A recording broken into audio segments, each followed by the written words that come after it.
Ok, entonces, la semana pasada habíamos empezado a ver el texto sobre la independencia de Contreras. Pues nos quedamos hacia acá al final diciendo que había un equilibrio de bajo nivel, ¿no?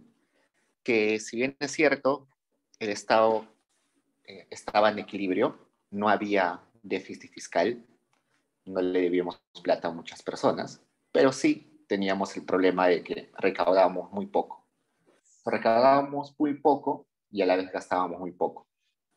En teoría estamos bien porque no le debemos a nadie, pero está mal en el sentido de que no estamos generando gasto público en infraestructura, en educación, en salud, en todo eso, ¿no? Entonces, esa poca presión tributaria, presión fiscal que había, de alguna forma genera un alivio fiscal.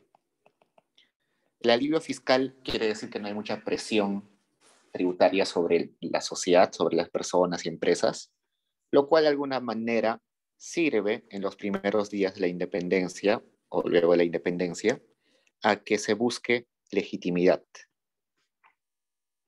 Como dijimos la semana anterior, los que empezaron a gobernar el país eran criollos, quizás muy poco conocidos por la mayoría de personas. No todo el Perú estaba convencido de que la república era lo mejor, otros creían que era mejor quedarnos como colonia. Entonces, para convencer a la gente de que la república es lo mejor, una forma es hacerlos sentir menos presionados por las obligaciones que tienen con un Estado o con la autoridad, ¿no? Entonces, si les quitamos los impuestos, no les cobramos casi nada, todos van a estar felices y todos nos van a reconocer como legítimos gobernantes del país, ¿no? Entonces, una estrategia era eso, ¿no? No cobrar muchos impuestos para ganar legitimidad. En ese sentido, hay un montón de impuestos que se reducen, por ejemplo, el alcabala, que es un impuesto a las ventas, cae. El diezmo que se pagaba por la extracción de ciertas materias primas, evidentemente era siempre al 10%, pero lo cambian al 3%. Y así otros impuestos también van cayendo, van desapareciendo otros. Algo interesante es las aduanas. Las aduanas es el impuesto, el tributo que se cobra en las exportaciones y las importaciones. Hoy en día ya no hay tributos, hay muy pocos tributos de las exportaciones, pero hay varios tributos para las importaciones. Entonces, cada vez que pasa una mercancía por la frontera, se cobra esos impuestos, ¿no? Resulta que en aquel momento, cuando se acaba el virreinato, todo ese aparato administrativo que se encargaba de tener burócratas en la frontera, de hacer los registros, todo ello, todo ese sistema administrativo se cae. Entonces no había quien cobre esos impuestos en las fronteras. Y una forma que hizo el Estado era vender esos puestos. Entonces decía, ¿quién quiere cobrar impuestos en la frontera de Tacna con Chile? Entonces dejaban a una persona que cobre y esa persona que cobraba al final daba un porcentaje al Estado. Eso básicamente porque el Estado no tenía una burocracia grande, tenía que depender de otras formas para hacer cumplir esas leyes. Otra característica del inicio de la República en el Perú es la mentalidad no capitalista. Cuando hablamos de mentalidad capitalista, estamos hablando de un tipo de persona que quiere innovar, quiere reducir costos, quiere mejorar tecnología, de modo de que sea más eficiente, y al ser más eficiente, por tanto, va a tener que ganar más, ¿no? Va a poder cobrar menos, porque le va a costar menos la producción, y a la vez va a poder mejorar sus ganancias, ¿no? Eso es como que la idea del capitalista ideal que deberíamos tener en la cabeza. Un empresario de que mejora sus procesos, de que innova, inventa nuevas máquinas, con eso reduce costos, mejora la productividad, ¿no? Eso es la idea de un capitalista. Un capitalista, por tanto, gana por el hecho de ser más eficiente, ¿no? El capitalista más eficiente es el que termina siendo más rico. Eso al inicio de la República no era cierto. ¿Por qué? Porque la mayoría tenía una mentalidad rentista. ¿Qué es una mentalidad rentista? Una mentalidad rentista, como lo dice su nombre, es una persona que gana por el hecho de poseer cosas, por el hecho de cobrar renta. Renta es alquiler, ¿no? Un alquiler te pagan porque posees algo. Pues la gente rica en ese momento era rica porque poseía cosas. Y al poseer cosas solamente tenía que cobrar el alquiler. No importaba si eras eficiente o si eras ingenioso, no. Podías estar en tu casa, literal, durmiendo todo el día, pero igual tenías ganancias porque poseías cosas, poseías casas, poseías tierras, poseías máquinas, no sé. Entonces, esa mentalidad rentista es una mentalidad que para un país es mala, porque la gente solamente está esperando cobrar, pero no ser eficiente ni ser ingenioso, ¿no? No ser innovador. Esto es un rasgo que, según varios autores, no solamente es el inicio al inicio de la República, sino que se arrastra hasta hoy, ¿no? Una mentalidad rentista lo que hace es básicamente, ok, yo cobro un montón de renta, entonces eh, la gasto, sí, consumo un montón, consumo, pero no consumo tanto como lo que consumiría si yo tendría la necesidad de ser innovador. Si fuera innovador, ganaría más. El consumo crece, pero muy lento. Y la producción tampoco crece, ¿no? Nadie innova, nadie crea nuevos insumos, nadie crea nuevos bienes, ¿no? Y eso es lo que va a decir Contreras de que es una de las cosas que va a hacer que el Perú se retrase en comparación a sus vecinos. Veamos, ¿qué pasa con el gasto público? El gasto público, al inicio de la República, tiene tres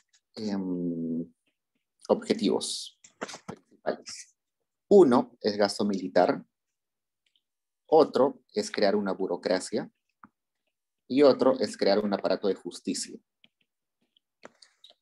Resulta que nosotros habíamos recién eliminado o habíamos sacado a los españoles de nuestro territorio y teníamos mucho miedo, ¿no? En cualquier momento España regresaba con más tropas y nos volvía a invadir. Por tanto, era de suma urgencia hacer crecer un ejército propio del Perú, ¿no? Un ejército peruano propio. Y para eso se gastó un montón en gasto militar. Si nos damos cuenta, los que lucharon por la independencia no fueron ejércitos propios, ¿no? Tuvimos que pagar o pedir que vengan ejércitos de Venezuela, de Argentina. Los peruanos que pelearon, un grupo de ellos era esclavos que pelearon a cambio de que se les dé la libertad una vez que acabe la guerra. Otro grupo era indígenas y quería que se les reconozca ciertos derechos, pero no era un ejército en sí, ¿no? Sino era simplemente grupos aislados. Una vez que nos volvemos república, creamos nuestro propio ejército. Por otro lado, también queremos crear una burocracia. ¿Qué quiere decir burocracia? La forma en la cual se interactúa el Estado con los ciudadanos. Yo quiero tener mi identidad, tengo que sacar mi documento, mi DNI, y para eso tiene que haber un registro de personas. Me quiero casar, entonces tengo que tener legalmente un acuerdo firmado. ¿Quién va a justificar eso? Un juez de paz, un alcalde, no sé. Entonces, armar todo eso, no sé, los que tienen registros públicos, registro civil, ¿qué más? Los alcaldes, los prefectos, los que cobran impuestos, ¿no? Como la SUNAT, pongamos, todos ellos son burocráticos. Entonces, en la época del virreinato, todos los que ocupaban esos cargos, entre comillas, eran españoles o descendientes españoles, ¿no? Y con la independencia, la gran mayoría de ellos se va. Entonces hay que crear un nuevo aparato administrativo para el país. Y por otro lado, la administración de justicia. teníamos que ordenarnos. Lo primero que tuvimos que hacer es decidir qué sistema de justicia adoptar. Y al final adoptamos un sistema de justicia de ámbito romano. En Estados Unidos, por ejemplo, el sistema de justicia es anglosajón. Allá tienen esto de los jurados, de que se puede hacer tratos anticipados, ¿no? Ustedes seguro han visto películas donde hay un jurado y escucha que el jurado son ciudadanos, que al final ponen una sentencia, ¿no? Eso es derecho anglosajón. En el caso del Perú, el Perú decidió no tener ese derecho, sino tener el derecho civil, o que también se llama derecho romano. Entonces, en base a esa decisión de tener un sistema romano, tuvimos que crear toda una estructura, ¿no? La Corte Suprema, los juzgados, las fiscalías, todo eso. Eso también costó un montón de dinero. Y ustedes dirán, ¿era urgente armar todo ese aparato de justicia? Sí, ¿no? Porque una forma de garantizar la convivencia en ciudadanía, en plenitud, sin conflictos entre nosotros, es que haya un ente regulador que sea capaz de decidir y de mediar en los conflictos. Pues por eso era sumamente urgente tener un aparato de justicia. Dicho eso, hay una frase que me gustaría resaltar, y es el siguiente. Dice, el dinero vino antes y el Estado solo llegó o se forma para gastarlo. Es una frase interesante porque dice que el Estado no tuvo el rol de crear una ciudadanía educada, que luego se volvió productiva, y esa productividad llevó a que puedan producir cosas, a que inventen cosas, y eso hizo al país rico, ¿no? Eso es lo que usualmente pensamos, ¿no? Se mejora la productividad, se da educación, por tanto, la economía crece, ¿no? Y tenemos ingresos como país. Acá fue al revés. Primero llegó la abundancia en dinero y el Estado llegó simplemente para gastarlo. Y eso es malo, ¿no? Porque en el sentido de que el Estado no se formó para incentivar educación, incentivar productividad, incentivar buenos procesos, ¿no? El Estado se formó solamente para gastar. Entonces vamos a ver en las siguientes clases, después del parcial, que el Estado se ponía a comprar cosas innecesarias. Un ferrocarril que no era necesario en ese momento, se ponía a hacer carreteras donde no era necesario, se ponía a pagar deudas que ya habían prescrito y no teníamos que pagar. Entonces gastaba en cosas innecesarias y no se preocupaba por hacer infraestructura, por hacer carreteras, por dar subsidios, no. Entonces era un aparato administrativo del Estado que solamente servía para gastar y muy poco para crear riqueza. Otra característica es el centralismo. Hoy en día sabemos que el Perú es centralista, ¿no? Todo está en Lima. Las decisiones de poder están en Lima, los poderes del Estado están en Lima, las mejores universidades en Lima, los mejores hospitales en Lima. Aunque no lo crean, en la independencia no era tan centralista. Hasta hace 150 años, en el Perú habían dos centros, Arequipa y Lima. En Arequipa inclusive había una bolsa de valores y en Lima había otra bolsa de valores. Es decir, el Perú tenía dos bolsas de valores. Pero con el pasar de los años, el Perú se volvió más centralista aún, solamente quedó una bolsa de valores, ¿no? La de Lima absorbió la bolsa de valores de Arequipa. Entonces, es curioso de que antes el Perú era menos centralista, no era más descentralizado. Pero siempre fuimos centralistas en algún sentido, ¿no? Tener solamente dos centros, Arequipa y Lima, no era excelente, ¿no? Hoy ya tenemos, por ejemplo, Colombia, que tiene como 5 centros. Hay 5 grandes ciudades. Imagínense que en el Perú haya 5 Limas. Sería genial, ¿no? Eso es lo que en realidad deberíamos buscar en las siguientes décadas, ¿no? Tener más centros sociales, centros culturales. O sea, me refiero a capitales, ¿no? capitales que aglomeren poder, que aglomeren decisión, que aglomeren calidad en educación, en salud, todo eso. ¿Qué más? En la clase anterior también vimos de que el Perú era bastante exportador. No creaba productos, no transformaba productos, sino simplemente extraía. Y esa extracción se llama enclaves. ¿Qué es un enclave? Un enclave es un lugar de producción, supongamos un espacio territorial de producción, pero que no interactúa con sus vecinos. Entonces acá hay, no sé, una comunidad, otra comunidad, otra comunidad.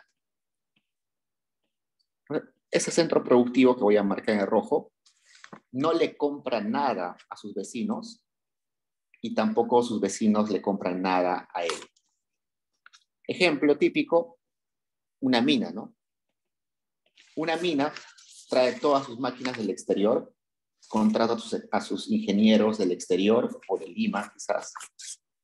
Entonces gasta todo del exterior. Quizás va a contratar a uno que otro, otra persona local, pero igual, si contrata a alguien del local, le va a pagar muy poco, ¿no? Entonces, interactúa muy poco con el costado. Y esas personas que viven al costado tampoco le van a comprar cosas de la mina, ¿no? La mina vende minerales, oro, zinc, no sé, y no le compran a la mina. Eso se llama un enclave. Un enclave es un centro productivo que no eslabona con sus vecinos, que no eslabona con su entorno. Es decir, no compra a sus vecinos y tampoco le compran a él. Y eso es bastante peligroso porque al no generar encadenamientos o no eslabonamiento, estás perdiendo la oportunidad de dinamizar una zona de tu economía, ¿no? Y eso sucedió, por ejemplo, con el guano. El guano fue el primer producto que se exportó en el Perú a gran escala en la República. Y el guano, básicamente, ¿qué cosa es? Es excremento de aves que están en la costa peruana o en las islas de la costa peruana. ¿Y cómo se saca el guano? Simplemente una pala y un saco, ¿no? Agarras la pala, partes en pequeños bloques el guano que está sólido en el suelo, pones al saco y de frente lo pones a una embarcación y se va a Europa o a Estados Unidos. No hay eslabonamiento, ¿no? Ni siquiera ese guano llega a tierra firme, ¿no? De frente se va en barco a otros países. Entonces no encadena, no, y ese guano ni siquiera se utiliza en la economía nacional, no se va de frente todo a otro país. Entonces ese no encadenamiento, no eslabonamiento, hizo que el Estado no esté ligado a esa producción o no recaude mucho. Vamos a ver luego que sí hubo una época con recaudación, pero básicamente me estoy refiriendo a que el Estado no influía mucho, ¿no?, en esa producción. ¿Qué más? La fuerza productiva es usualmente extranjera. Como les dije, en las minas, la gran cantidad de maquinaria se trae del exterior, los trabajadores mejor pagados son del exterior de la capital, los dueños usualmente son extranjeros, así que los beneficios se van al exterior y por tanto no se gasta en la economía nacional. Y muy pocos nacionales se benefician de esa actividad. Una élite pequeña sí se beneficia.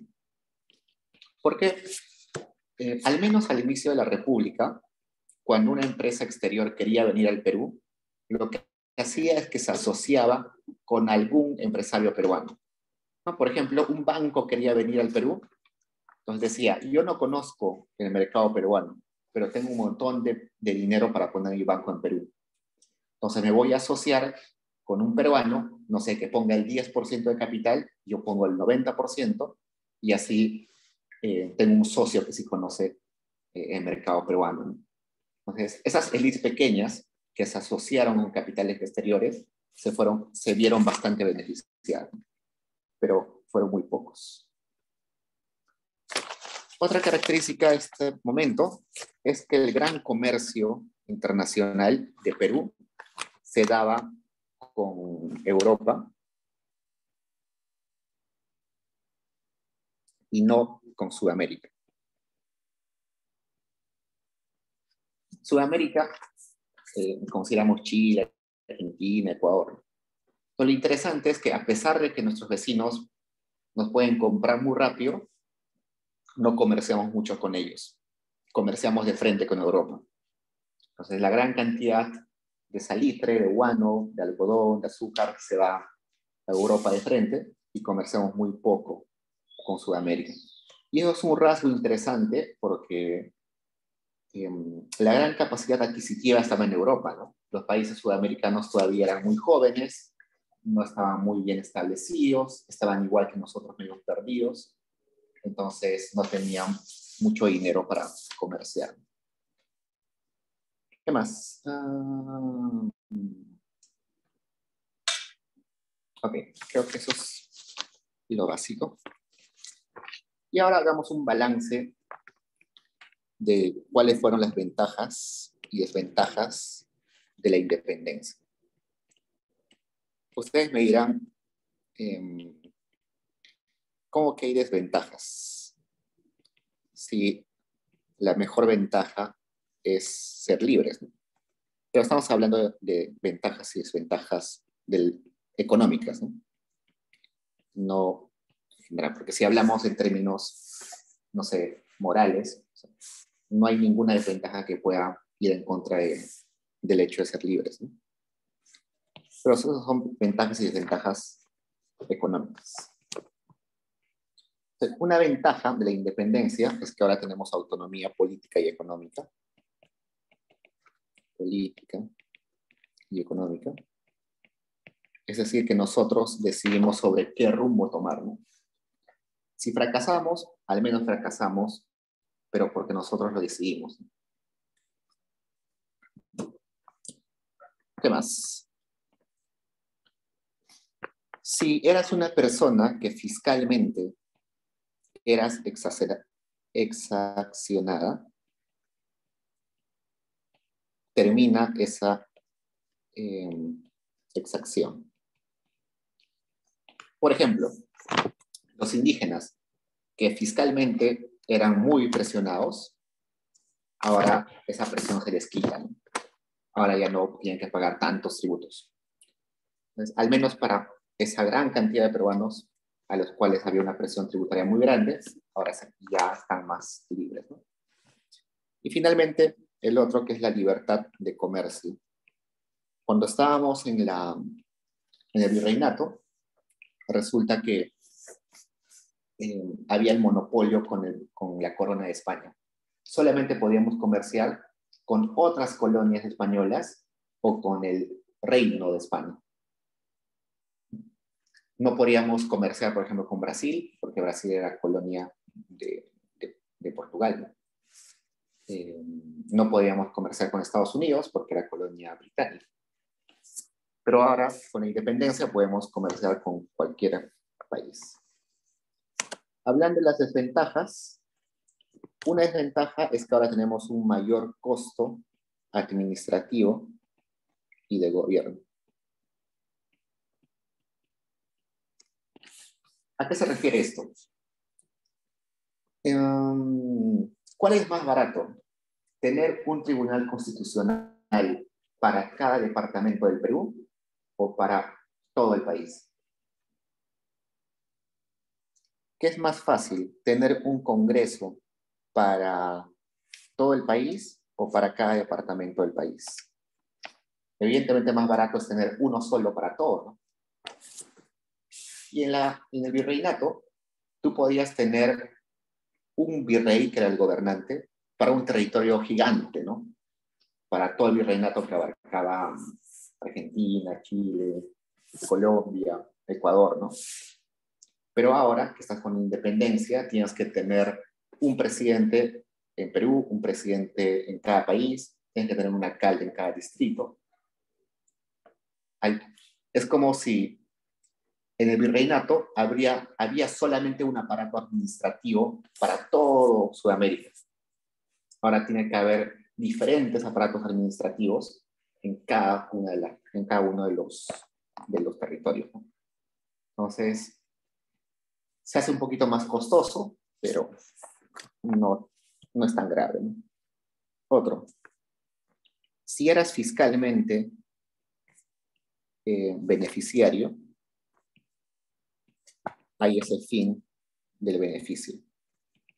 Por ejemplo, había un gran grupo de españoles que vivían en el Perú de que no pagaban impuestos o que eran dueños de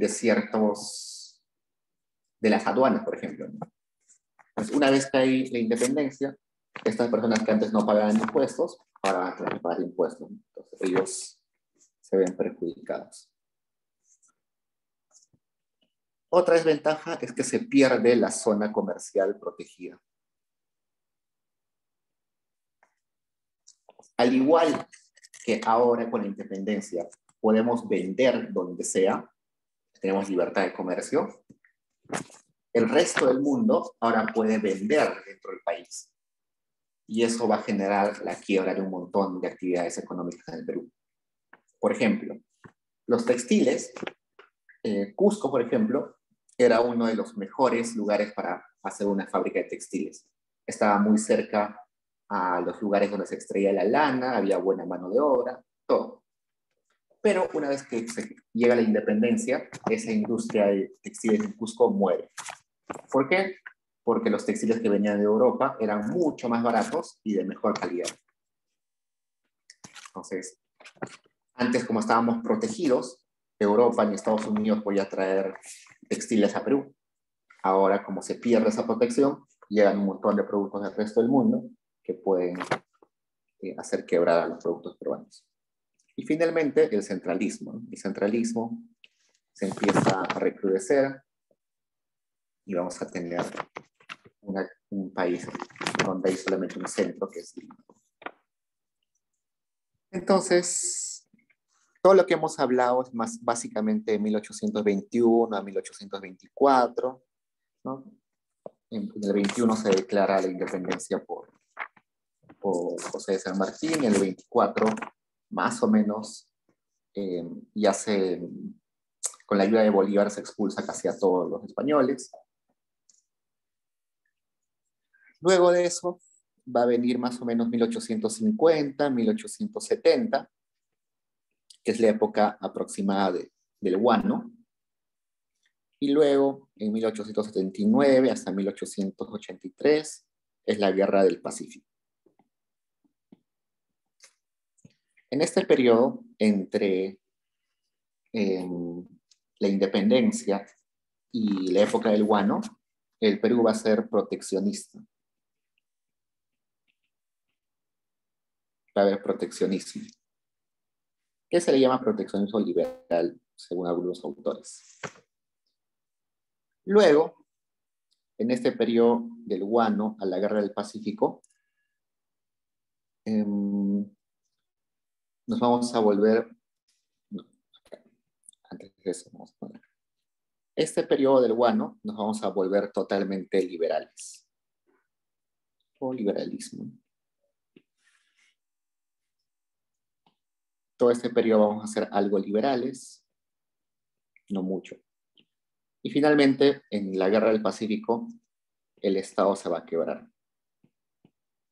En varios sentidos, ¿no? En el sentido de que las autoridades van a renunciar, van a escapar, en el sentido de que vamos a quedar en default, no vamos a pagar nuestras deudas. Pero quiero que se fijen en esto. El Perú empezó siendo proteccionista y luego terminó siendo liberal. Y hasta hoy en día seguimos siendo liberales. Ese periodo de proteccionismo es un periodo interesante que vamos a ver luego del parcial. Entonces quiero que quede claro que lo siguiente que vamos a ver va a ser el proteccionismo del Perú.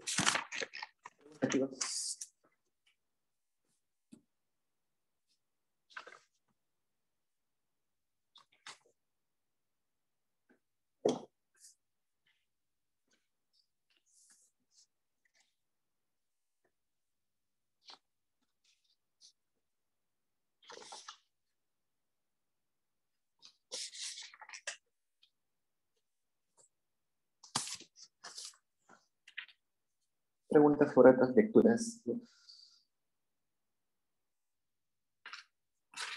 Lecturas anteriores, sin dudas.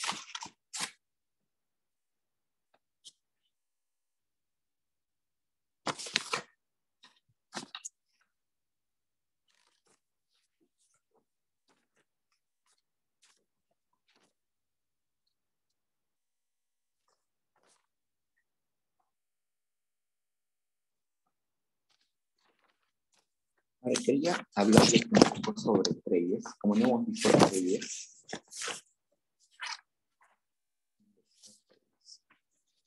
como les decía, Trelles es un autor que encuentra, por suerte, un grupo de datos administrativos sobre un encomendero.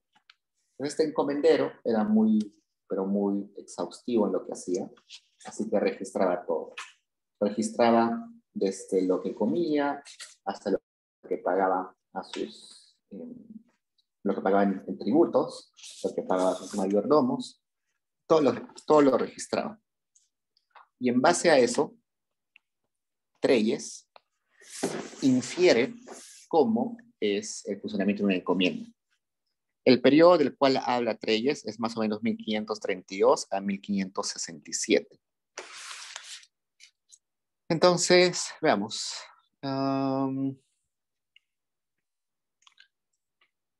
Okay. Durante el virreinato o la colonia, hubo tres instituciones económicas importantes: la encomienda,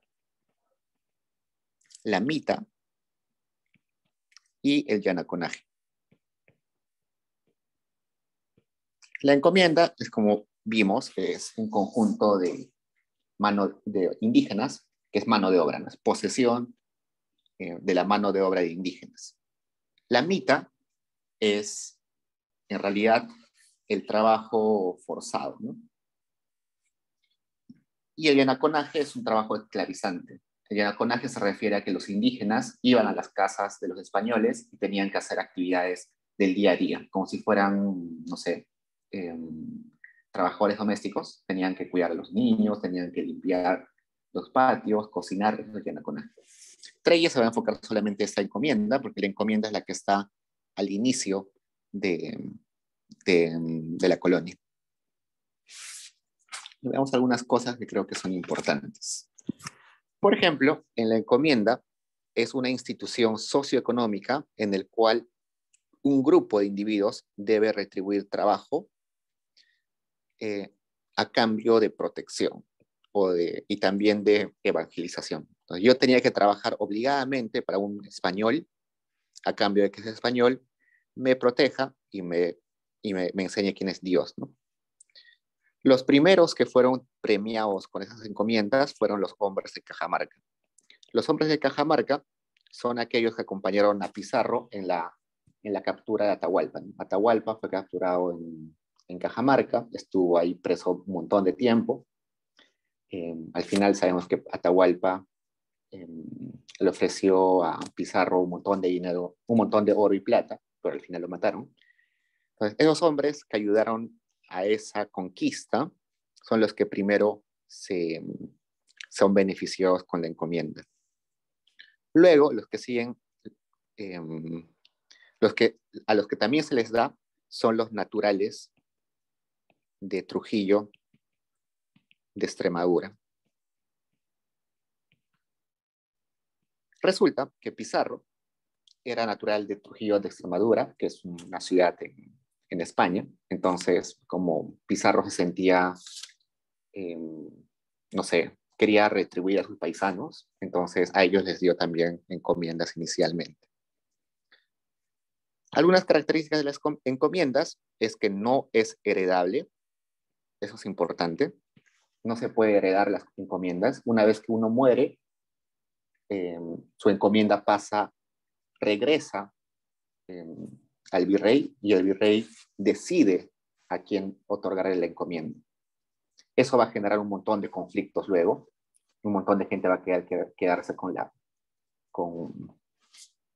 encomienda de sus padres fallecidos. Inclusive hay casos donde las personas se hacen pasar por sus padres para, no sé, por ejemplo, mi papá era dueño de una encomienda y se muere, pero si declaro que se murió, me van a quitar la encomienda. Entonces me hago pasar como si fuera mi padre, ¿no?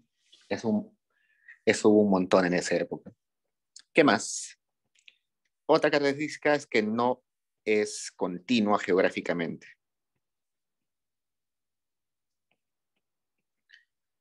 Las encomiendas no son posesión de tierras, son posesión de mano de obra. Por tanto, yo puedo tener mano de obra en la costa, en la sierra, en la selva. Por tanto, yo tengo una encomienda, pero esa encomienda está dispersa en varias partes del Perú. Está dispersa la mano de obra que tengo. Entonces, no tiene un origen geográfico, no está geográficamente determinado. ¿Qué indígenas están dentro de la encomienda? Solamente los que tienen 18 a 48 años. Los que están por encima de esa edad y por debajo no pertenecen a la encomienda. ¿Qué más? Y bueno, ¿cómo organizaban las encomiendas? Mediante el curaca, ¿no? El curaca era el jefe de familia o la autoridad política de un grupo de personas. Entonces, cuando a mí me daban una encomienda, no me decían, oye, te estamos dando 200.000 indígenas. No, me decían, te estamos dando 2 curacas y cada curaca tiene una cantidad de indígenas a su mando. Entonces, no me asignaban en realidad a indígenas en particular, sino me asignaban a curacas que tenían a su mando indígenas. Eso es como que el nexo, ¿no? El nexo para la administración de esa cantidad de mano de obra. La administración de las encomiendas era a través de una red de encomenderos, perdón, de mayordomos. Mayordomos son como administradores. Usualmente los encomenderos, mayordomos, traen a sus conocidos de España, ¿no? No sé, a su hermano que es bueno en números, a su hermano que es bueno administrando, a sus amigos que viven en España, los traen y como son de confianza, les dan la potestad de administrar la encomienda. Esos mayordomos, siempre va a haber un mayordomo general, principal, y va a haber otro conjunto de mayordomos que se van a repartir las actividades. Por ejemplo, uno podría ocuparse de la producción de, no sé, de tubérculos, otro de la crianza de animales, otro de cobrar, no sé, alquileres, otro de vender los productos. Entonces, para eso servían los administradores. Podían hacer un montón de cosas, ¿no? Como pagar salarios, como determinar los turnos de trabajos que iban a tener cada indígena, ver qué se cultivaba, ver cuántos esclavos había, también recolectaba los tributos,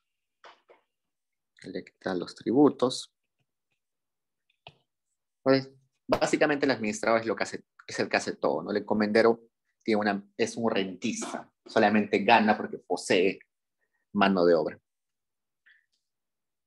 Ya.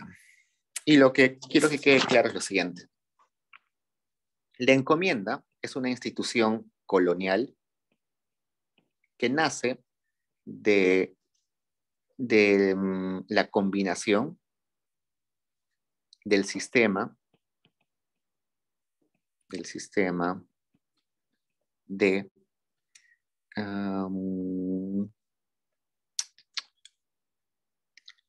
que nace de la mita,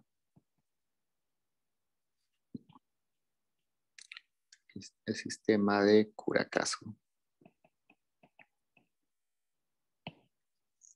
o del cacique, no importa, curacazo. Entonces resulta que en la época inca, en la época del Tahuantinsuyo, ya había una administración de curacas o de caciques, lo mismo, curacas o caciques, pero que servía para que el Estado, el Inca de Cusco, pueda administrar los recursos en el territorio, ¿no?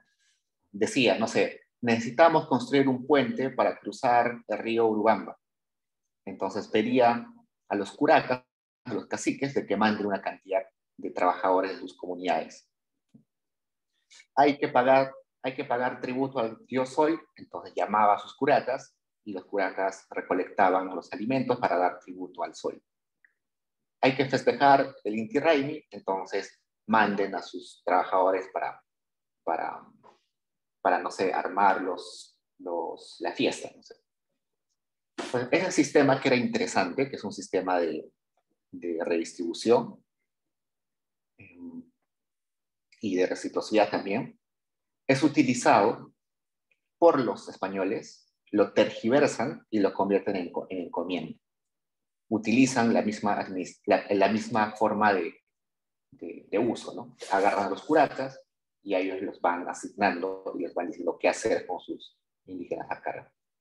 Entonces, no es que los españoles vinieron y nos impusieron su sistema económico, sino es que trajeron su sistema económico y lo mezclaron con el que ya había acá. Preguntas, chicos.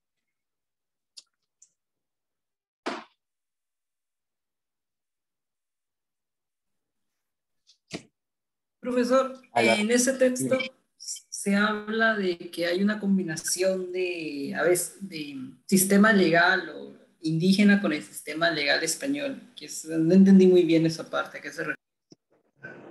Sí, exactamente eso. Este sistema que teníamos donde había comunidades campesinas o familias con un curaca que era el que administraba, ¿no? Era así, un grupo de familias, ahora me está compartiendo.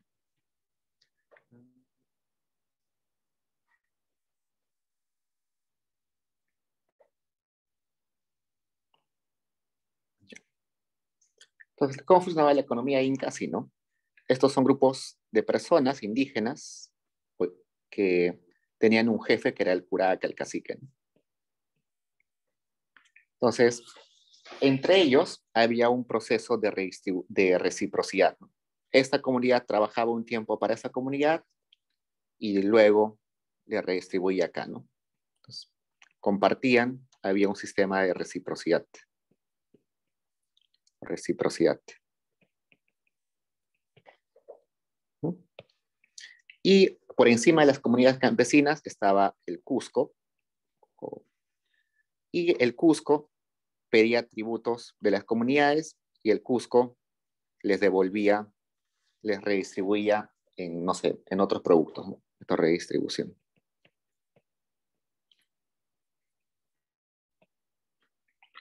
Por ejemplo, no sé, el Cusco podía pedir a una comunidad de que le mande papa y a cambio el Cusco le mandaba, no sé, pescado. Para eso servía la redistribución. Y dentro de cada comunidad campesina o de cada pueblo, también había redistribución. En cada pueblo seguro había una persona que era muy pobre, era viuda, era huérfano, entonces había que ayudarlo, ¿no? Entonces dentro de la comunidad también había esa redistribución. Se repartían algunas cosas para proteger a los más desvalidos. Este sistema funcionaba muy bien en términos económicos. Pues cuando llegan los españoles ven ese sistema y ellos dicen, ok, podemos hacer una cosa. Podemos traer nuestra economía española, que es una economía mercantilista, porque España en ese momento era mercantilista, y destruimos todo eso e implantamos nuestro sistema mercantilista. ¿Y qué es el sistema mercantilista? Es básicamente que todo gira en acumular oro y plata. Entonces, destruimos todo ese sistema y hacemos que todos los indígenas se puedan a trabajar para sacar oro y plata. Pero ellos se dan cuenta de que pueden aprovechar esto, ¿no? Y van a tergiversar esta forma de organización para sus propósitos. Entonces, van a utilizar este sistema que está ahí, pero en lugar de Cusco van a poner acá a la corona, ¿no?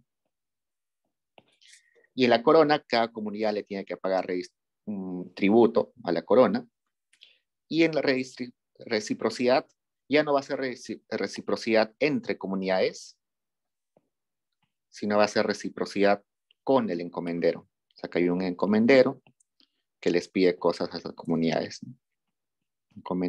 Otro encomendero que le pide acá, encomendero que le pide acá.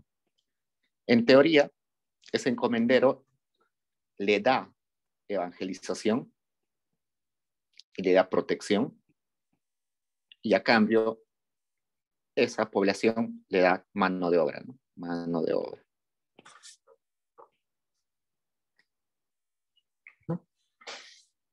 Entonces, así es como se configura el sistema económico en la colonia, ¿no? No es que los españoles vinieron y destruyeron todo y implantaron un sistema nuevo, sino utilizaron la organización inca que había, pero simplemente la transformaron para sus objetivos. Entonces, sus objetivos básicamente eran acumular metales, ¿no? Entonces, pedían tributos en oro, en plata, en joyas, y entre los encomenderos, lo que buscaban al fin y al cabo era alimento para poder mantener a la gente que trabajaba en Potosí, producir textiles para la gente que trabajaba en Potosí, ¿no? Entonces, básicamente, todas esas actividades giraban en torno a la extracción de minerales para luego mandarlas a España y que se acumule esa riqueza allá, ¿no? Ustedes dirán, pero qué monces los españoles para solamente querer acumular metales, ¿no? Porque acumular metales en realidad no hace crecer una economía, ¿no? Lo que hace crecer una economía es que sea más productiva, eh, sea más innovadora. Sí, pero esa forma de pensar ya es una forma de pensar muy, pero muy moderna. Al menos en 1400, 1500, eh, los grandes reinos del mundo solamente pensaban en acumular. Luego, de algunos años, por ejemplo, Smith, en su libro más famoso, La riqueza de las naciones, va a decir que esa acumulación excesiva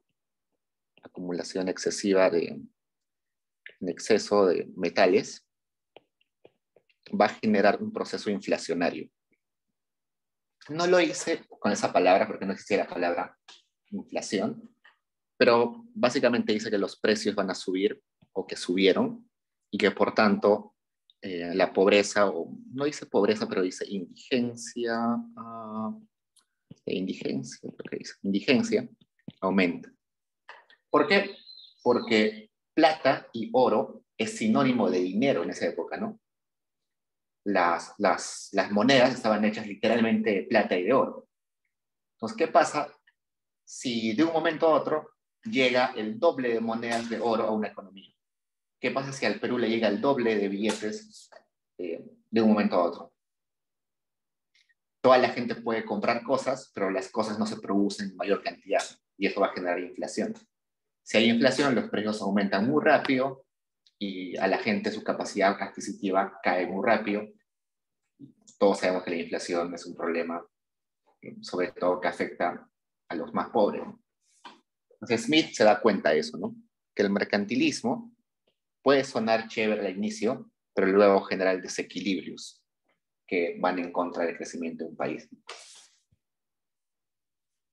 Entonces, eso es lo que dice Treyes. ¿Preguntas, chicos?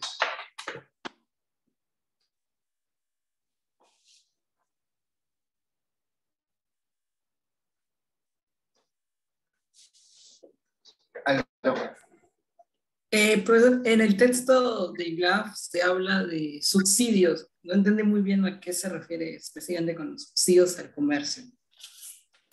Genial. Sí. Resulta, el de Glave, ¿no es cierto? Sí. Ya. Lo que pasa con Glave es lo siguiente. Glave ya está hablando de un periodo posterior a lo que habla Treyes. Glave más o menos es entre el periodo del siglo XVI al XVII, más o menos. Un poquito después de lo que habla Treyes. En ese momento, la actividad pero más rentable era la extracción de plata en Potosí, ¿no? Y para acceder a Potosí, teníamos que pasar por esa parte, que es el altiplano del Collao, que Glave le va a decir el espacio del Trajín. Entonces, para movilizar mercancías, coca, vino, lo que sea, había que pasar por ese espacio del Trajín. Este espacio del Trajín es un espacio, un territorio muy agreste. Mucho frío, muy poco oxígeno porque está a más de 4.000 metros de altura. ¿Qué más? No hay muchas plantas que puedan crecer ahí, no se puede cultivar mucho, muy pocos animales sobreviven ahí, y eso llevó a que los españoles no vivieran en esa zona. En esa zona solamente viven indígenas. Ningún pueblo español, ninguna ciudad española se, se desarrolla ahí. Pues eso hace de que los españoles no quieran ocuparse de ese espacio, pero era necesario que alguien transporte las cosas por ese espacio. Ahí es cuando vieron los curacas, los caciques, que ellos podían aprovechar y convertirse en los empresarios del transporte. Pues los caciques, los curacas, que eran indígenas, pero indígenas con mayor poder y mayor dinero, se volvieron los empresarios del trajín, los empresarios del transporte. Entonces, estos empresarios del transporte cobraban una cantidad de dinero, podía ser una cantidad de dinero fija, una cantidad de dinero por comisiones. Eso está explicado en el texto, no importa mucho. La idea es de que cobraban un dinero por llevar cosas desde Cusco, desde Arequipa, desde Mollendo, hasta Potosí. Entonces, los curacas o caciques eran los empresarios del Trajín. Y ellos utilizaban ¿qué cosas? Primero animales, como las llamas, para llevar las cosas, pero también necesitaban mano de obra, ¿no? La mano de obra van a ser indígenas.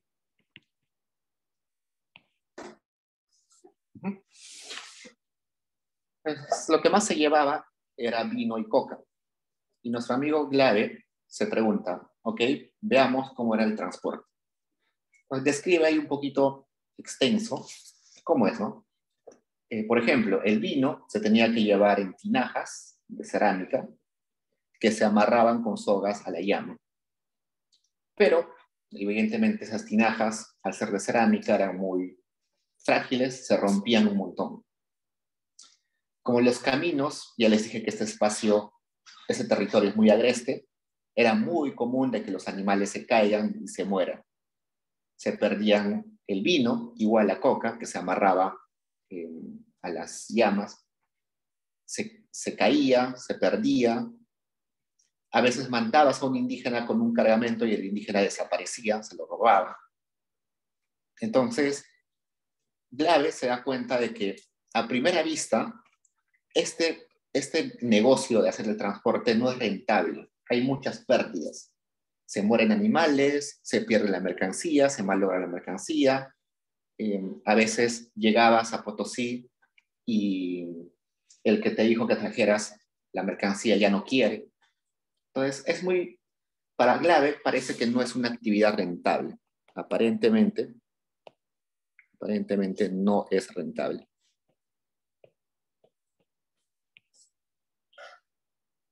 Entonces dice, si no es rentable, ¿por qué esta actividad sobrevivió tantos años? ¿No? Ningún empresario estaría un montón de tiempo haciendo algo que no le genera ganancias, ¿no? Y se da cuenta que los costos no eran asumidos por los empresarios,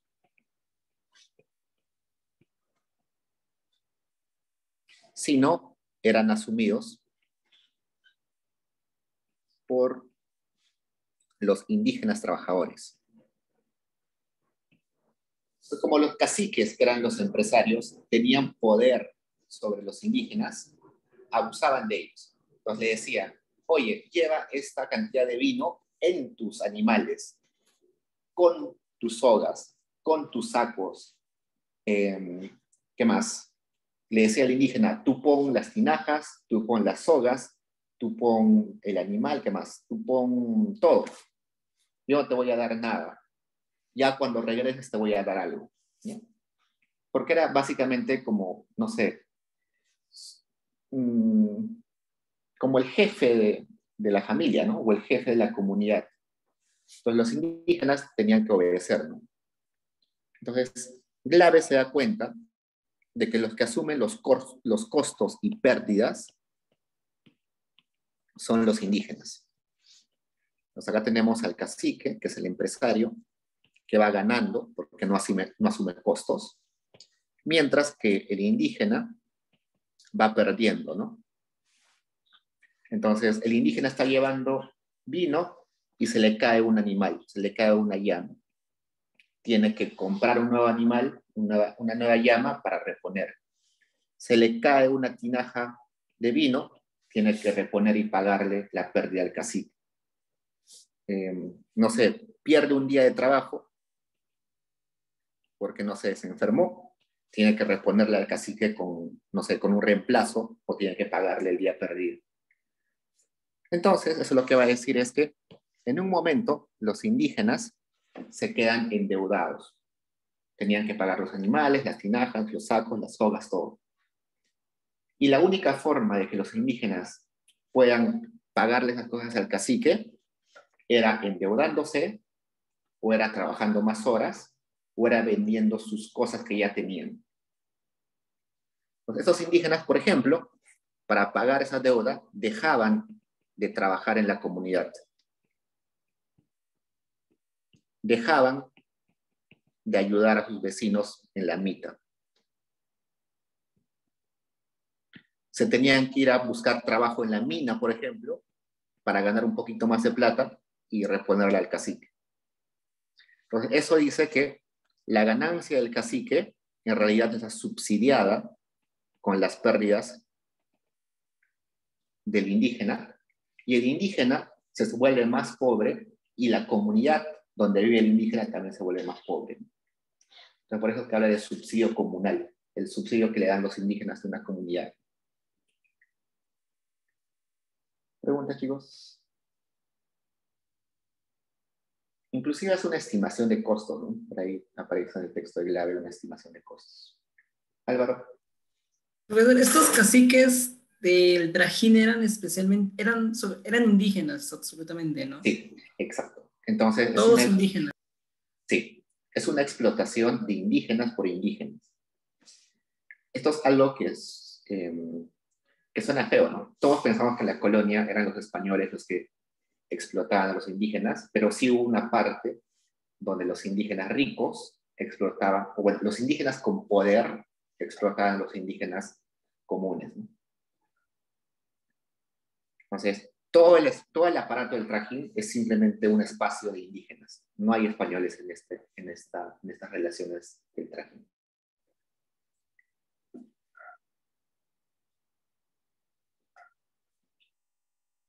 Preguntas, chicos.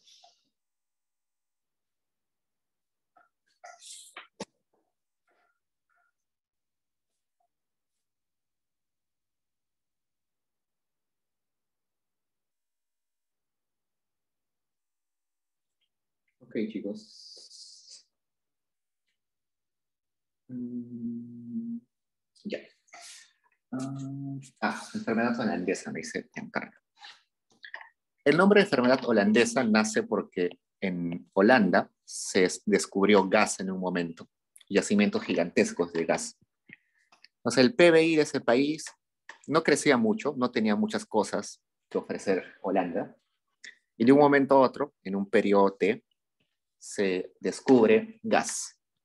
Y la economía de ese país crece, pero a tasas increíbles. Pero una vez que se acaba el gas, resulta que su producción cae, y cae inclusive por debajo de su nivel inicial. Entonces, esto tiene que ver con la maldición de los recursos, ¿no? Los países ricos en recursos naturales no necesariamente crecen en el largo plazo, sino pueden estar peor en el largo plazo. Y esto tiene que ver con dos cosas. Uno, vamos a ver acá. Uno acá, otro acá. Ya. Movilización de factores productivos y otro con el tipo de cambio. Entonces, hay dos canales mediante el cual esta llegada rápida de crecimiento perjudica a la economía. Uno es la movilización de factores productivos.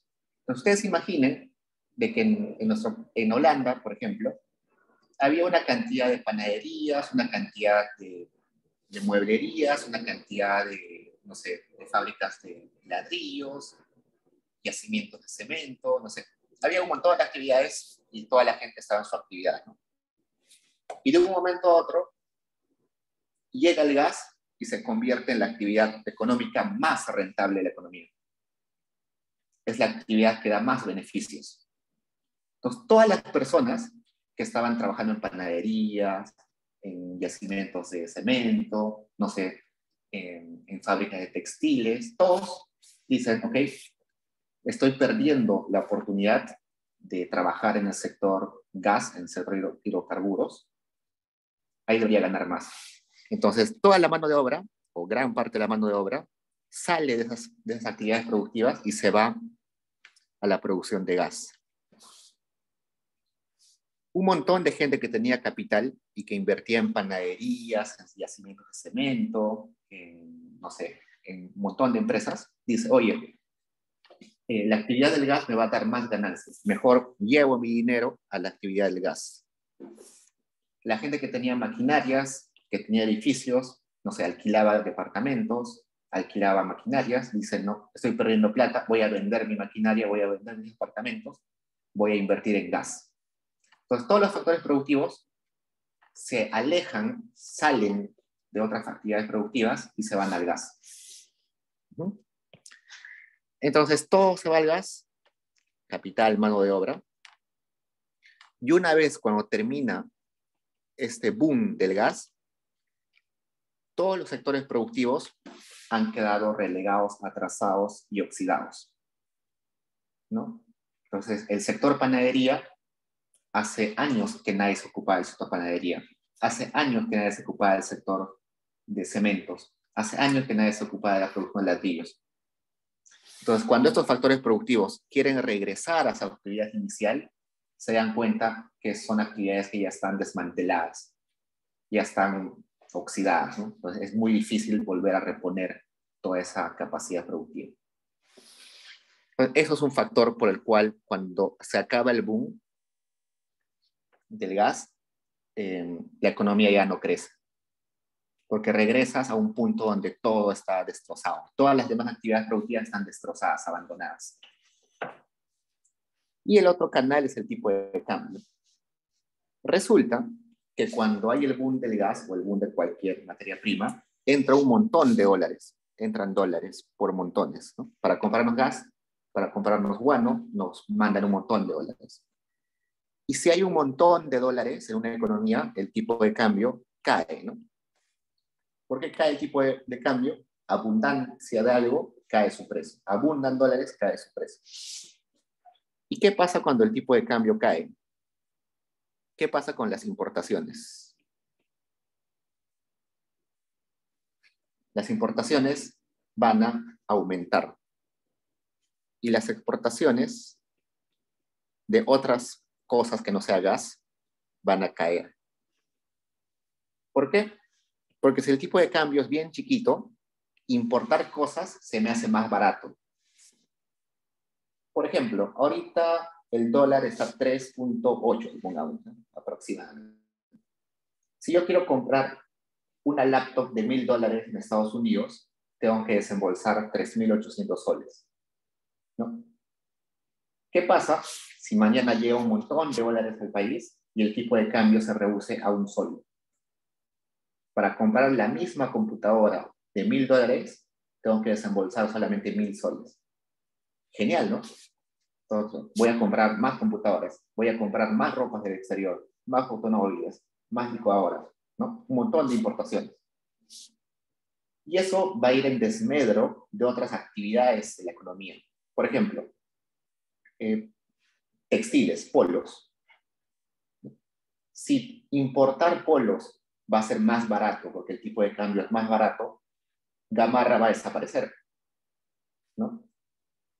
Entonces, que el tipo de cambio caiga hace que los productos del exterior sean más baratos. Por tanto, la producción nacional se va a reducir. Entonces, producción de textiles se va a caer, producción de comestibles va a caer, y eso va a hacer destruir actividades productivas que eran buenas en el país. Entonces, esos dos canales son los que me dicen de que una vez que se acabe el boom, mi economía va a estar destruida. Mi economía va a quedar con sectores que ya terminaron mal, ¿no? Que ya no son competitivos. Entonces, eso es el ejemplo de Holanda, pero es lo mismo que pasó con el guano. Igualito. El Perú no crecía casi nada, de un momento a otro descubrimos guano, empezamos a vender un montón de guano, y cuando se acabó el guano, simplemente estuvimos peor que antes, ¿no? Y el guano se acabó por una razón interesante. Porque se descubrió, bueno, el guano es demandado o era demandado porque sirve de fertilizante. Entonces, en Europa, sobre todo, empezó un crecimiento grande de población, por tanto, se necesitaba producir alimentos en cantidades muy grandes, pero las tierras no se daban abasto. Entonces, se necesitaba un fertilizante para que las tierras puedan producir más. Y el guano llegó justo en ese momento. Entonces, fue genial, ¿no? Pero después de unas décadas se descubrió fertilizantes artificiales hechos en plantas, en laboratorios. Y esos fertilizantes eran más baratos y más eficientes que el guano, así que ya no compraron guano, prefirieron comprar ese guano sintético, ¿no? Ese guano artificial. Y bueno, ya nadie los compraba. Bueno, hasta ahora hay guano en la costa del Perú, pero ya no es tan atractivo, ¿no? Ya existen fertilizantes más baratos. ¿Preguntas, chicos?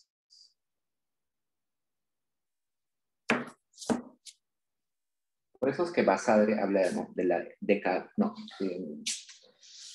la década perdida, algo así, ¿no? Cuando Basadre habla del guano. Basadre, guano, habla de la década perdida. Vamos a ver, perdida. La gran oportunidad perdida, ¿no? Basadre dice la prosperidad falaz. Prosperidad falaz, ¿no? Como vendíamos un montón de guano, recibíamos un montón de dinero, pensábamos que estábamos creciendo mucho, y cuando se acabó el boom nos dimos cuenta que había sido una ilusión. Y es exactamente esa época del guano que vamos a estudiar luego con el texto de Kant, que viene en una sesión de la segunda parte del curso. ¿Preguntas, chicos?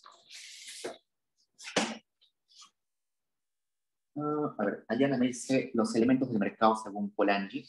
¿Te refieres a los elementos que son dinero, mercado, comercio?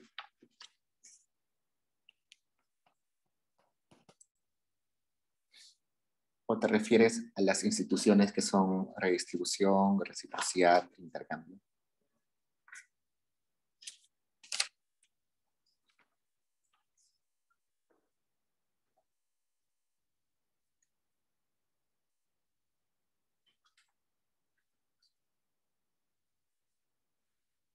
A ver.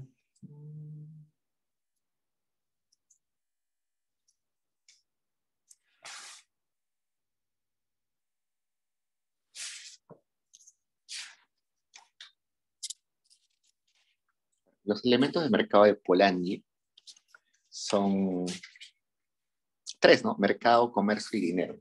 No me recuerdo. Mercado, comercio y dinero. Entonces, hoy en día no podemos imaginar estos tres conceptos viviendo por separado, ¿no? El dinero solamente sirve para comprar cosas, para comerciar, y solamente se utiliza dentro del mercado, ¿no? Todo el comercio que se realiza se utiliza, para todo el comercio que hacemos se necesita dinero, y se hace dentro de una institución que se llama mercado, ¿no? Entonces, bajo nuestra lógica capitalista en la cual hemos vivido, estas tres cosas son como parte de un mismo cuerpo. Pero Polanyi va a decir que el comercio es algo muy antiguo, el dinero no tan antiguo, pero antiguo, y que el mercado es algo bastante reciente. Entonces, si el comercio existía antes del mercado y antes del dinero, no son cosas separadas, son cosas separadas. El dinero existía inclusive cuando no había mercado. Pues Polanyi va a decir que hay que redefinir qué son estas cosas para entenderlas mejor. Entonces, bajo una lógica formal, vamos a poner acá, bajo una lógica formal, el mercado es un lugar de intercambio. El comercio es una forma de intercambio. Y el dinero es un medio de intercambio. En los tres aparece intercambio. Eso es bajo la lógica formal. Pero bajo la lógica real no es así. Vamos a ver por qué. Bajo la forma real, el dinero no solamente es un medio de cambio. Es un medio de cambio, sí, pero también sirve para otras cosas. Sirve como medio contable y también como medio de pago.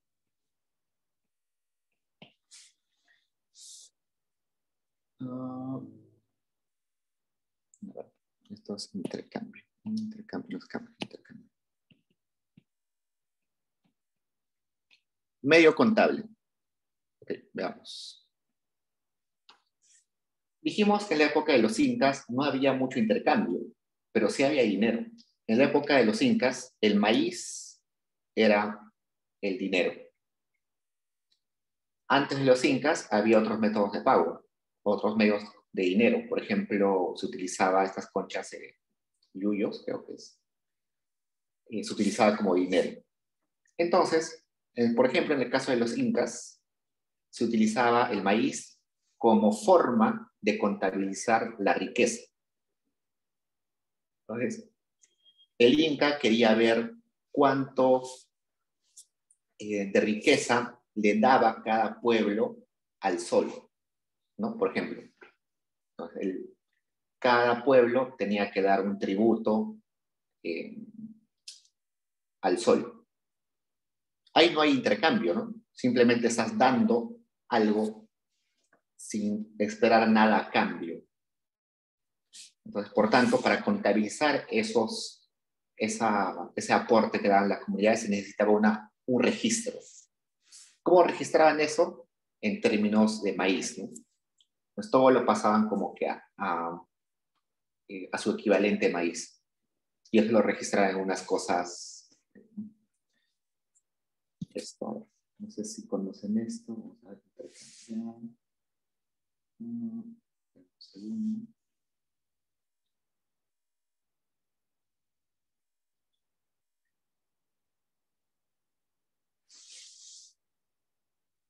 No sé si conocen esto, pero los incas sí tenían un método de registro. ¿Qué es esto? La yupana.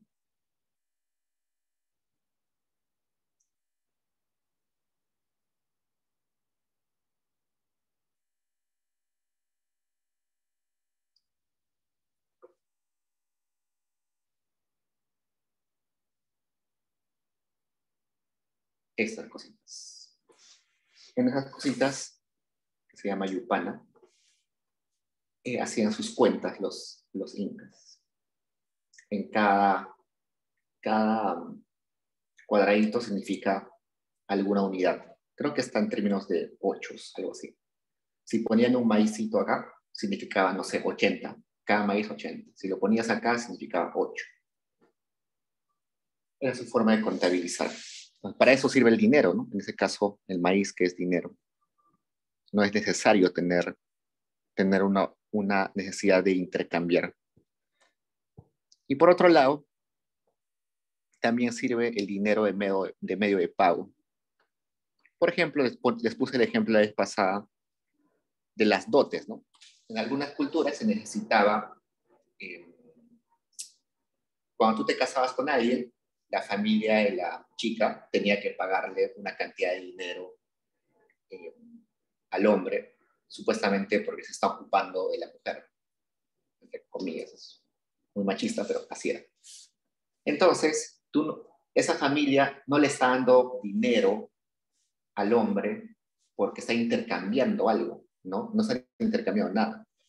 Lo que está pasando es que le estoy dando algo simplemente eh, como pago, ¿no?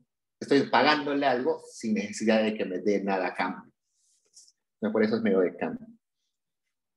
Entonces, estas funciones del dinero no son funciones que se crearon recién, sino son funciones que existían mucho antes del capitalismo.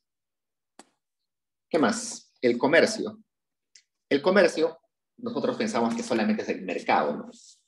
Pero el comercio no solamente está motivado por el afán de ganar dinero, de acumular riqueza.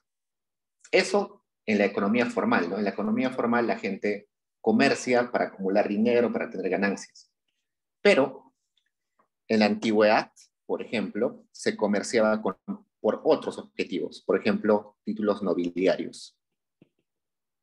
Los fenicios, por ejemplo, decían de que los nobles debían dedicarse al comercio porque era la actividad más cercana a la actividad de los dioses, entre comillas.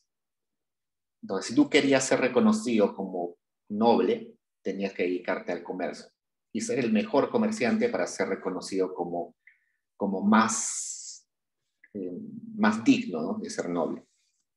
Entonces, el comercio no solamente existía en el capitalismo, sino existía también en otros lugares. El comercio también se puede entender como el cambio del lugar de las mercancías por razones distintas. Por ejemplo, cuando España tenía sus colonias en América Latina, necesitaba movilizar su riqueza, el oro, la plata, ¿no? Necesitaba trasladar el dinero, la plata, el oro a España, ¿no?, a la península. Entonces, eso es comercial, eso es llevar de un lugar a otro, pero no es con el afán de acumular, sino con el afán de movilidad. Solamente un afán de movilidad, nada más. Entonces, por otro lado, los mercados a veces son mercados de equivalencias negociables, que es lo que conocemos, es un propio del capitalismo. Yo voy al mercado y regateo con el que me vende y llegamos a un acuerdo. En ese acuerdo gana tanto él y yo también gano. Pero también hay mercados donde hay equivalencia fija. Por ejemplo, en los babilonios, en Babilonia, tenían un código donde decía tal cantidad de maíz equivale a tal cantidad de animales. No sé, tal cantidad de panes equivale a tal cantidad de pescados. Entonces, eso es un mercado, pero donde no hay regateo, donde no hay un equilibrio capitalista, ¿no? Sino simplemente una regla de que dice que así tiene que intercambiarse.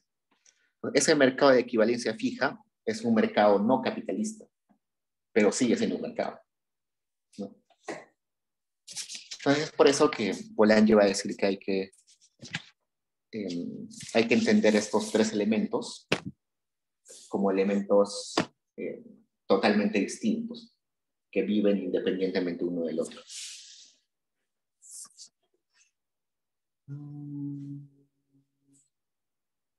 Acá hay una buena pregunta de Flor. Dice, ¿podría explicar cómo fue la crisis económica generada tras la supresión de los repartimientos según Goldberg? Ya. Los repartimientos son esta actividad bastante horrible que consiste en lo siguiente. Un empresario, no sé, que fabrica espejos, quiere ampliar su mercado, entonces va a obligar a que los indígenas compren estos bienes, pero no que lo compren porque ellos quieren, sino porque les obliga a que compren. Entonces, este empresario le va a dar a una autoridad local los productos, esta autoridad local le va a dar a los curacas los productos, y el curaca le va a dar esos productos a los indígenas, obligados, ¿no? Por ejemplo, espejos, ¿no? Entonces yo le doy 1000 espejos a la autoridad local, esa autoridad va a repartir 100 espejos a cada curaca, y el curaca va a repartir un espejo a cada uno de los indígenas. Entonces el indígena va a tener que pagarle al curaca, no sé, en dinero o en trabajo también puede ser dinero, trabajo, o puede ser especias, ¿no? Maíz, lo que sea. Y el curaca lo va a recolectar y lo va a dar a la autoridad local, y la autoridad local va a juntar todos los curacas y finalmente al empresario. Esto fue una actividad que empezó primero de forma informal. Lo hacían simplemente poniéndose de acuerdo el empresario con la autoridad local. Con el tiempo, el virrey y el reino de España se dieron cuenta de que esto que estaba pasando de forma irregular, no formalmente, le podría dar beneficios a la corona. Y la corona lo que hace es legaliza esta actividad de repartimiento. Entonces acá arriba va a aparecer la corona, ¿no? La corona que antes no se beneficiaba, ahora se beneficia. Entonces parte de las ganancias va a ser para la corona. Entonces era una actividad donde todos se beneficiaban, ¿no? Todos se benefician, genial. Pero resulta que este sistema es insostenible. ¿Por qué? Porque al indígena le van a estar dando productos una y otra vez, más y más productos. Y el indígena se va a volver totalmente endeudado, va a estar totalmente endeudado. Pero, como va a estar totalmente endeudado, no va a poder pagarle al curaca, y el curaca no va a poder pagar a la autoridad local, y la autoridad local no le va a poder pagar al empresario, y la corona tampoco va a recibir su parte. Entonces, todos. Entonces, en muchas partes resulta que el sistema colapsa. Los indígenas, aunque quieran, no pueden pagar porque ya es una deuda demasiado gigante. En ese sentido, cuando empieza esto de que se desmantela ese sistema, se suprime este repartimiento. Pero ¿qué sucede cuando suprime ese repartimiento? Todos esos productos que el empresario podía colocar en la economía para que compren los indígenas, ya no tienen lugar. ¿Dónde los va a vender? No hay lugar que los vendan. Entonces estos empresarios terminan con empresas y plantas grandes de fabricación de espejos, fabricación de textiles, de muebles, pero como ya no hay repartimiento, ya no tienen cómo venderlo. Entonces ahí viene esa crisis bastante grande, ¿no? No es una crisis muy extensa en realidad, porque al final como que no hay muchos empresarios de este tipo, ¿no? Pero básicamente esa crisis de la que se refiere en esa parte del texto tiene que ver con eso, ¿no? Todos esos productos ya no hay dónde colocarlos. Y no solamente eran empresarios locales, ¿eh? Eran empresarios del mismo España. De España traían cosas totalmente raras para nosotros. No sé, supongamos traían especias de la India para comerciarlas en Perú y obligaban a que los compren los indígenas. Y una vez que ya no es permitido esa compra obligada de los indígenas, ya no hay dónde colocarlos. Y se genera una pequeña crisis. ¿Preguntas, chicos? Álvaro. Regresando a Polanyi, menciona que hay 3 formas típicas de comerciar. ¿Cuáles son? Las 3 son de comerciar. ¿Te refieres a comerciar o a acceder a bienes? En el texto dice algo así como que el comercio de mercado es la 3 forma típica de comerciar. Y quería saber cuáles eran las otras 2. A ver. Ya no recuerdo mucho la lectura. Tengo acá el texto. Polanyi. Comercial.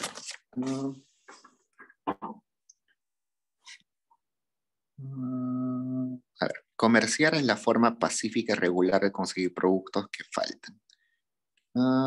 Como personal motivación, ganancias, bilateral.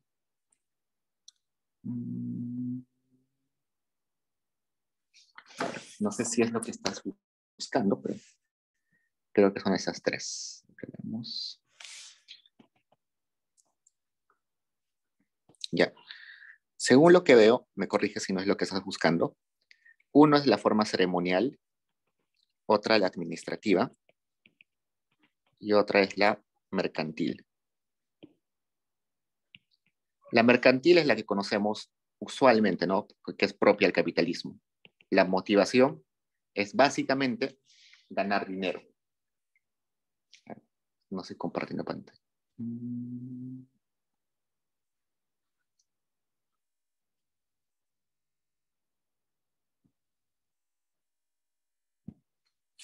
Entonces, el comercio mercantil es el que tenemos en la mente por el capitalismo, no es propio del capitalismo. Yo compro barato y vendo caro, ¿no? Es el compro barato chifles en Piura y los vendo caros en Lima, ¿no? Eso es el comercio mercantil. Traslado mercancías con el afán de ganar un margen. El comercio administrativo tiene que ver con que el gobierno o una autoridad necesita trasladar productos que hacen falta en otros territorios. Por ejemplo, no sé, en algún momento en el Perú había escasez de mercurio, pero se necesitaba mercurio para eh, lavar la plata en Potosí. Entonces, ¿qué hizo España? Mandó mercurio desde España hasta Perú, ¿no? Eso es comercial, eso es acceder a productos necesarios de forma pacífica, ¿no? Eso no tiene un afán de comprar barato y vender caro, simplemente es un afán de que la economía, de que la producción siga en,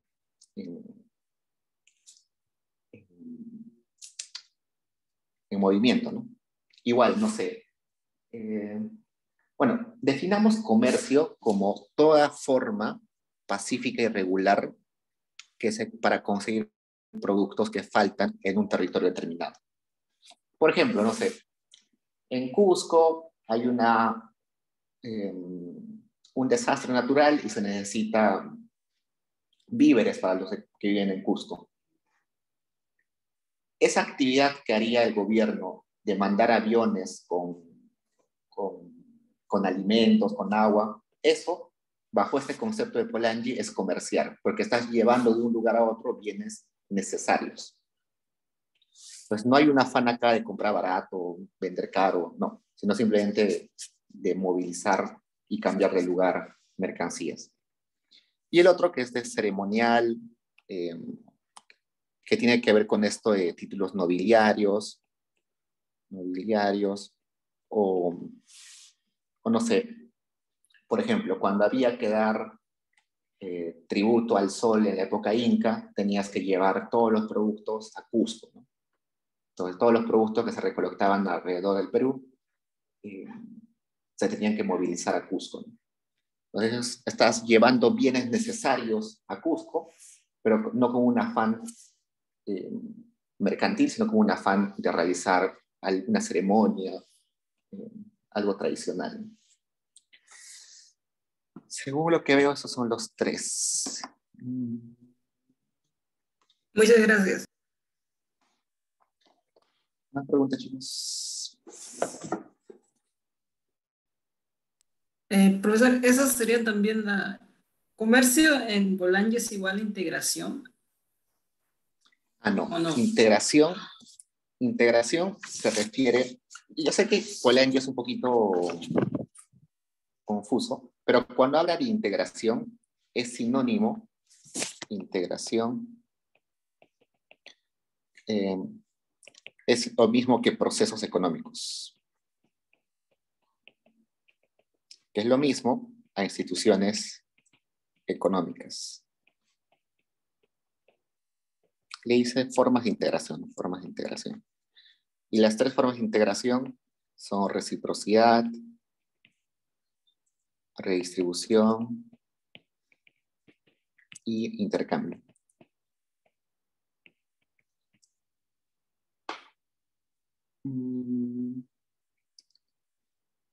Esto ya también se refiere a cómo yo accedo a bienes, no cómo los bienes se mueven. Acá en comercio es cómo los bienes se mueven, con qué motivación se mueven. Acá en formas de integración es cómo yo como persona accedo a bienes.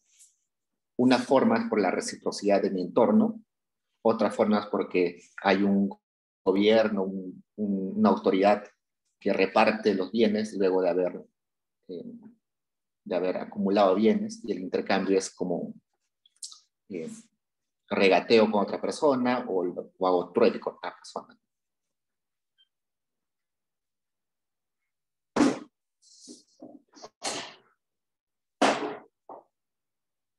Sí, en algunos, creo que en el texto de Polanyi se refiere como formas de integración, pero en otras traducciones que tiene Polanyi aparece como procesos económicos. Un poco confuso Polanyi. ¿Más preguntas, chicos?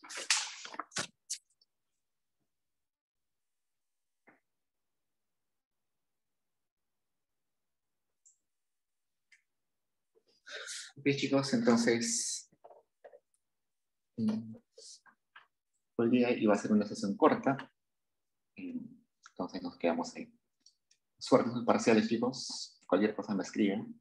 Si quieren nos podemos juntar por Zoom en grupo o individualmente si quieren después. Ya nos vemos. Cuídense, suerte.